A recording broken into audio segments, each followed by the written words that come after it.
Hey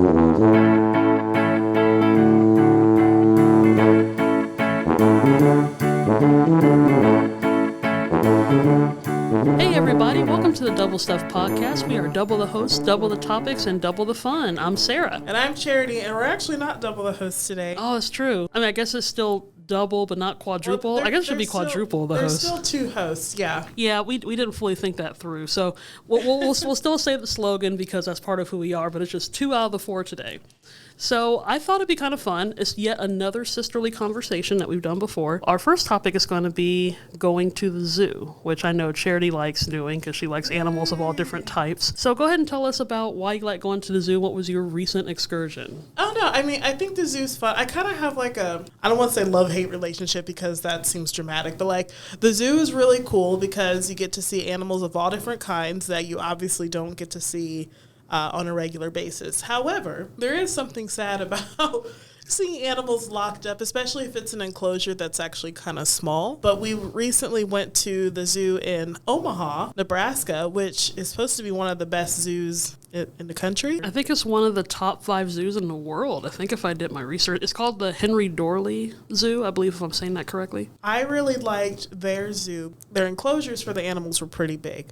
So at least the animals had room to like walk around and stuff. But a lot of the displays that they had for the animals, the enclosures that they were in looked like parts of the wild. So like we went underground, there was this bat cave thing and it was set up to look like a cave. They were still behind glass, but like it was really dark and like low light, but they had plenty of places where the bats can hang upside down. And then we went to this other spot. They had, alligators and stuff, and it was set up to look like a swamp. I know it's still not the wild, but at least in that sense, the animals had room to kind of, walk around, do their thing, and it still seemed like it was in their environment. It wasn't super bright lights or whatever, versus like, here's an animal in a cage, because that is kind of sad. You're more adapting to their environment versus them adapting to ours. Like, even if they were born in captivity, there's still an instinct. There's still something in them that you still want to be cautious if you're around them. Like, if you're a zookeeper, it's like, yeah, okay, you're purring and you're a cute little kitten now, but I also know you could tear my flesh apart. But I really enjoyed going to the zoo. I don't think we even walked in half of it. Like, I feel like it was maybe a quarter or a third of it. Yeah, we were there for like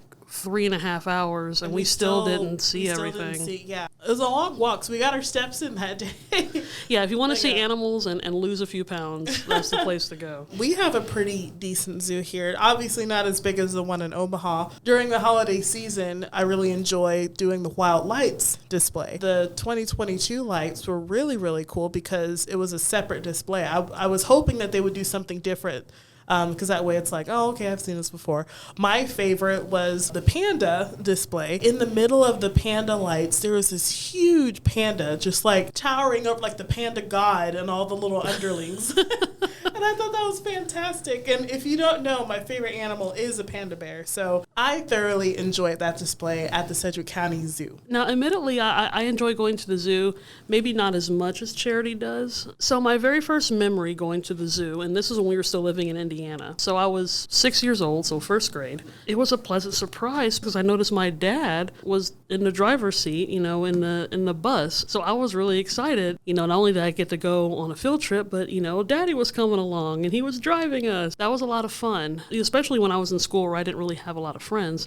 That made it special. But the one thing that I remember that I know the zoo in Omaha had, but they also had it in Indiana too, is that they had a train. And so I think that was the very last thing we did right before we got back on the bus, is that we took a train that went around the whole entire zoo. And to be honest, Sedgwick County just got a train.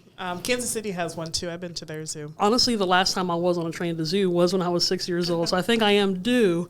I'm due for another trip. For another train ride. But yeah, so that was, to be honest, I really don't remember the animals there at the zoo, but I remember spending time with Daddy and getting on the train. That's the whole point of going to the zoo. I went to the zoo. What animals did you see? Well, my dad was there. He was the biggest animal of all. He was the biggest animal. Metal bus. The animal had a goatee. It was the craziest thing. Talking about animals, though, kind of shifting a little bit from the zoo. When we grew up in Indiana, there was the Children's Museum. Oh, man, yes. And I'm trying to remember, was it called the Waterworks? Something like that. I think it was some kind of waterworks. They remodeled it during the time we were still living there. I don't even know if it's still there because it's been years. But when they remodeled it, it had like this big slide, and it almost looked like a mountain type where you could like climb up into stuff. They did that during Christmas, yeah. Yeah. And in my mind, I mean, I think the last time I was there, I was probably 8 years old. In my mind, that building, that room was huge. If I were to go in there now, if it's still there, it's probably like, oh, is this it? But I remember going down, you would climb up this slide that was meant to look like a mountain, and you go down one of those tube slides where you're like in the dark the whole time. When I got down to the bottom, there was like a Steve Irwin kind of character, like they had the hat and the shorts, khaki, everything, but he had an owl. And I think that was the first time I saw an owl up close because he was there. Oh, that sounds vaguely familiar. Yeah, he had the owl on his arm, and so kids were surrounding him. So it wasn't like it was a presentation. It wasn't like he was behind a cage. He was literally sitting there, kids surrounding him, and he had an owl. And I think that was the first time I realized how big an owl was. Because you see him on TV or cartoon or like on Bambi or something. Like, you know, you think of an owl as maybe like the size of a little bird. And like there's tiny owls too, you know. But like this was just a typical, like a barn owl, I guess? Probably. Like the brown ones, like the ones you see in all the books and stuff. It's like chapter 1 owls, that's the owl you see, like the regular owl. Yeah. Anyway, it was huge. And like I was like, oh my gosh, it's a real owl. When I stepped up behind him, he turned his head because owls can do that. Yeah. And the owl turned his head backwards to me. I was like, wow, the owl can actually, and I knew that, like, you know, an owl can turn its head, but like seeing it there, being like 3 feet away from the owl, I was like, this is the coolest thing ever. Oh, it's always different seeing stuff in person, for sure. I realized as you were talking, I got my slides mixed up. I was referring to the slide at the entrance during Christmas, which was when you would come in, it would be a long flight of steps, and they turned it into slides during Christmas time. No. But I realized when we were talking about the waterworks, I realized what slide you were talking about. I actually forgot about that. Yeah. Now that you bring that up. No, this was... yeah, I know what you're talking about now. There was the waterworks building, and then there was like a kids area, and I think the kids area is what they remodeled to be that big room with the slides and the mountains and stuff. I believe so. And then waterworks was almost like a science place because they had all these different like not trays, but like it was like a long maze almost. Yeah, it was almost like an assembly line the way they had it set up. Yeah, and you could put things in water and watch them float. And it, like there were sections where you were teaching kids what would sink, what would float, and then the water was always running. So if you wanted to make a boat, they had supplies and stuff, and you could make a boat and stick it in the water, and you could like run around the whole room because the water was in this little like pathway. Oh, yeah. Yeah, and I kind of want to go back. I'm like getting excited about this room. And I don't even know if it's still... Well, and I remember that used to be... The museum's still there. I doubt the displays are still there. Or it's just been modified. I mean, it has been a while. Now, I do remember that used to be the last thing we would do before we would leave because there was a lot of water, probably get wet and stuff. So that's kind of like what we used to do when we would go to a water park. We go to all the rides first, and then we would go to like the wave pool and the lazy river and all that stuff. Now, you got to save the wet stuff for last, you know. So that part I do remember. Or during Christmas, I don't think it was in the same area, but you know, where you make your little gingerbread bear ornament. Oh, the bear display. Yeah, because they had in the middle, in like the main room, they had a big Christmas tree, and they had this display where the bears would like hold hands, and they had it rotate around as if the bears were like dancing around the tree. Yeah. Oh goodness, yeah, it's all coming back. I kind of want to. I'm gonna have to go on their website or their Facebook page and see like if they still do some of that stuff. For anyone that hasn't been to the Children's Museum in Indiana, it's sort of like Exploration Place here in Wichita, but like 10 on steroids. Times better. Like it was an amazing museum. We need to go back to Indiana, even if it's just for the sole purpose. I'm going to the Children's Museum. That has nothing to do with the zoo, but it's still a part of our childhood that we used to enjoy. It still had the animals because I was talking about the owl. It's still Christmas teddy bears. Christmas teddy bears. There's animal-like tendencies there. So now that we talked about zoo and animals and children's museums, let's talk about chocolate versus vanilla. That's a horrible transition from our two topics. What transition? Let's talk about tasty things now. Okay, if we're talking about animals and chocolate and vanilla, there's animal crackers. Oh, okay. There's the chocolate animal crackers, and there's the ones with the frosting on them. Yeah. Chocolate bunnies at Easter. So there you go. There's your transition. Now we're going to eat the animals in select flavors. Now, for Easter bunnies, I've always been partially disappointed with some of the chocolate Easter bunnies. I like them solid, like solid chocolate, but a lot of them are like hollow. And if you're going to have them hollow, have other candies in it. Having them hollow saves money because otherwise you would pay a lot more for a chocolate because you have to pour more chocolate in it. Oh, yeah. I think it's just the substance of it. The hollow chocolate bunnies have a different taste. It has a weird taste compared to just solid chocolate. This is the first year where I didn't eat a ton of candy. I didn't even go out and I didn't buy any clearance candy because I'm like, I don't need the sugar, watching your weight during the holidays, all that stuff. But I had a few pieces of candy because someone brought candy to work and I ate it and it was like, maybe I haven't had candy in a while, but like it didn't taste good. I love Reese's peanut butter cups. And M&Ms. Yes, peanut M&Ms are my favorite. That's a love language. Yes. If peanut M&Ms are a love language, then sign me up. And I also like a good Snickers. You can't go wrong with a good classic Snickers. I had all 3 of those, and they were disgusting. Like, the chocolate was crumbly, and, like, it tasted like nothing. I had the small little packet of, like, just the plain chocolate classic M&Ms. Did it have, like, a chemical taste to it? It tasted chemically. It kind of had, like, it was just weird. I don't understand why food nowadays tastes like it's been because in a processing plant. Yeah, they're not using legit ingredients. They're using like substitutes and stuff and thinking that it's the same thing. Even the texture of it. I had a Snickers yesterday. Normally when you bite into a Snickers bar, you can see the different layers of the nougat and the caramel and the peanuts and all that stuff. It just looked like one big mass. Yeah. I was like, what are they doing? We have few things in this life. Please don't ruin candy. Yeah, especially the classics. I mean, heck, things like Reese's and Hershey's, they've been around for over a century. Back when it was like real chocolate, I guess. They probably tasted legit back then. I would love to have an original Reese's peanut butter cup. Yeah, like how did Reese's and Hershey's taste in like the early 1900s or late 1800s? We need to go to Pennsylvania. Oh, go to Hershey. Yeah, because there's the little museum and stuff up there. Ooh, that would be a fun trip, actually. So after we're done the Children's Museum in Indiana, we need to take a beeline to Pennsylvania. Just a hop, skip, and a jump to Hershey, Pennsylvania, and then what else? The Coca-Cola Museum in Georgia. Oh, yeah. We make our rounds. Me and Trey actually went there a few years ago. I would love to go back because you get to try out all the different Cokes from like around the world. I can't stand Coke. I think it's probably the most disgusting of sodas. I think Dr. Pepper. No, I'd rather drink Dr. Pepper over Coke. Oh, really? Uh-huh. See, I've never liked the taste of Dr. Pepper. I drink that if it's the last thing to have. In high school, that was the drink. Like, everybody had Dr. Pepper. So, like, I drank that, and there was a cherry and then a vanilla, because they're all into mixing the flavors. Oh, yeah, good segue talking about vanilla. I did try vanilla Coke. I wasn't too keen at the time. Now, I think when vanilla Pepsi came out, that had a slightly better taste, I guess. I do like Pepsi better than Coke, and I know that's a cue for a song. I know that's an unpopular opinion. I have a certain coworker I'm thinking of who loves Coke. Sorry, Patrick, but I hate Coke. I think it's also a bit of a nod to our grandmother, our mom's mom, because she used to live off of Pepsi. Whenever we would visit her house, she would always have Pepsi. Usually, if I remember right, she would have Pepsi inside the barbecue grill, right? Yeah, it would be outside her door. Outside her door. Before you walked in, she'd have the cans of Pepsi. I guess it's, family trait.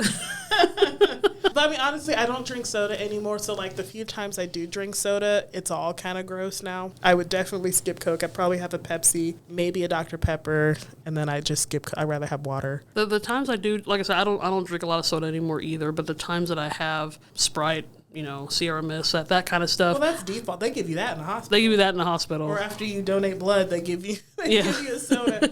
So it's for medicinal purposes. Okay, so I guess not including 7-Up and stuff like that. I still do like root beer. Only if there's vanilla ice cream with it. Oh, as a float. Going back to our chocolate and vanilla. Chocolate and vanilla. As a float, oh man, that definitely screams summer. Okay, so root beer float, A&W or Barks. So that was a conversation I had with a friend earlier this summer, actually. We were talking about which root beer tastes better. Now, both A&W and IBC root beer and Barks, they've been around about IBC. They've all been around for a long, long time, probably over a century for all of them. So A&W root beer, I think, was the very first one I drank when I was like really, really little. And I thought A&W had a really good taste to it. I think that's a really good root beer for making floats. And then when I got older, I had tried Barks root beer. And I think Barks is a good root beer to just drink on its own. Not that it's not bad for a float. I think I've had it as that before, but I just kind of prefer drinking that one as is. And I think IBC is a good either or. But admittedly, I'm not a connoisseur of root beer. I taste the earth tones. I know. Is that a hint of vanilla? He's like, I'm wafting like... oh, I can smell the root, but where's the beer? You know. Going back, trying to stay on topic here, which is very difficult whenever we talk about food. I know. Food and animals, apparently. So chocolate versus vanilla. I feel like my preference would change depending on what I'm eating. If you're having cake versus ice cream, or if you're having like regular candy bar chocolate. You know, for me, it kind of depends on the holiday. During Christmas and Valentine's Day, I prefer white chocolate, which technically I'm told is not really a chocolate at all. You mainly see it in like pretzels, chocolate covered pretzels, and then next to it, it'll say white pretzels. It won't say white chocolate. That's probably why, because technically it's not a chocolate. It's usually like a yogurt covering or something. Because I remember at Ferris wheel, they were like, you can't say it's white chocolate, so you have to say white pretzel. You know, that's kind of interesting. I think I always called it white chocolate. I think it was people, just... It's a pretzel. Like, nobody's going to be like, oh, what's that? Like, you'll eat them all up anyway. But I feel like those would sell more. Like, I think the white chocolate or the white pretzels, those definitely sold more than the regular chocolate ones. I think people would go for that if there wasn't any others. Working at Ferris wheel, we were working with some of like the best brands of chocolate. It's true. I realize that in retrospect, like we dealt with some pretty highfalutin chocolate. Yeah, I think it goes back to like mainstream chocolates are replacing it with not good stuff and chemicals and stuff. So some of the more expensive ones are more like some of the local small town chocolate places are still using good ingredients, or still bringing it in. You're paying for the quality that used to exist in the other candies. So sometimes it actually maybe pays to go to a chocolatier kind of store, you know, where that's their specialty, or they, you know, it's kind of cool. Sometimes you get to see them make it on the spot, you know. So you know when you're actually seeing it made. Oh, I'm seeing it as I Love Lucy. I Love Lucy in the chocolate factory. Yep. Speed it up a little. If you go to that extreme and then you start, you know, pelting people with melted chocolate, but you know that's going to be the good stuff, you know. And like I said, it is more expensive. You get what you pay for in a good way. I just hated that companies will like change stuff and then think that we're not going to notice. On the podcast before with all four of us, we've talked about Oreos before, especially Dan, because technically those are vegan, so he can have those. That's right. Yeah. But like, yeah, Oreos, I don't know if it's the frosting or the cookie, but like talking about stuff having a chemical or metallic taste to it, Oreos have that taste to it now. And it's not just Oreo, it's different kinds of cookies, different kinds of sugary things, and either because the substitutes that they're putting in are cheaper and they can produce more of it and faster, or some of the original products that were in it is either more expensive or they can't ship it in anymore, or it's being shipped in at a slower pace, which is holding up production. And so instead of getting the correct ingredients, they're finding substitutes and saying, okay, we can still bust these out without having to ship it in from Brazil or whatever, you know? Yeah. And I think because of that, they're putting extra stuff in food. It's a completely different taste, and it does different things to your body if you have an allergy or something. And the stuff they're putting in it, and this is getting, I don't know if we're getting political in terms of food here, but it just seems like, the foods that we eat technically isn't really food anymore.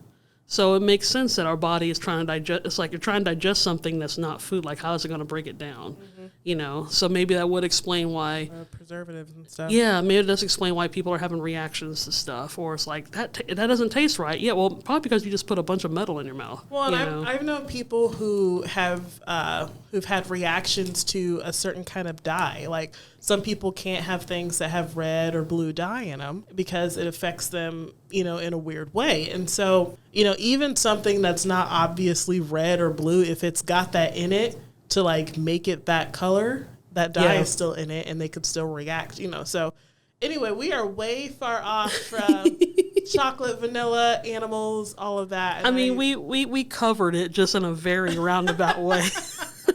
Which is very indicative to the podcast. I mean, have you ever known us to really, really, really stick to the topic? So we're just living to our potential of double stuff. So I'm gonna list off a few things, and you're gonna just give me the first answer that comes to your head of whether you prefer chocolate or vanilla. Okay, go for it. Or chocolate or like original, I guess. Okay, so we'll just start with the easy ones. Ice cream. Vanilla now, yeah. Oh, that's boring. Well, at least with that, I can put like chocolate syrup on it. Yeah, that's my compromise. I've put chocolate syrup on chocolate ice cream before, so just saying. So anyway, I did come out the gate with instant judgment, so let me reel it back. Plus, with vanilla, you can also do like chocolate chips or swirl. Anything you do with vanilla, you can do with chocolate. I know. Okay, cake. Ooh, Lately, chocolate cake, because it's more rich, because especially with with the ice cream, you get chocolate cake and chocolate icing. Now, as an adult, I've actually, and maybe this kind of goes with the territory, I actually do like dark chocolate now. As a kid, I thought it tasted like dirt. Which it probably still does, but my mature taste buds say, hey, dark chocolate is good for you. Okay, what about nuts? Like, you can get chocolate-covered nuts or, like, yogurt-covered raisins. Yeah, because at Ferris wheel, they had double-dipped chocolate. Those were good. And even with while I'm not really big on raisins, if there's chocolate, I'm more likely to eat it. At Ferris wheel, I don't know if they still have them because this was with the previous owner, but I loved showing people the dark chocolate sea salt cashews. Yeah. I sold so many of those and probably nibbled on a few too many, but they were so good. The dark chocolate sea salt caramels were like the biggest seller of like everything. But yeah, I think it was probably being there. That's probably the most dark chocolate I had ever had. And I realized dark chocolate is actually very good. But the thing is, I think dark chocolate is good with something. I mean, you can just have a plain dark chocolate bar of some sort, but I kind of like it, dipped with peanuts or, with some kind of mixture to it. So maybe it's a good combo. Well, hopefully all the talk of animals, the non-edible and the edible kind, and then chocolate and vanilla and all the different things in between. It always ends up on food. It always ends on food. Always talking about food. That's a topic that humans know a lot about because we eat all the time. We eat too much, that's why.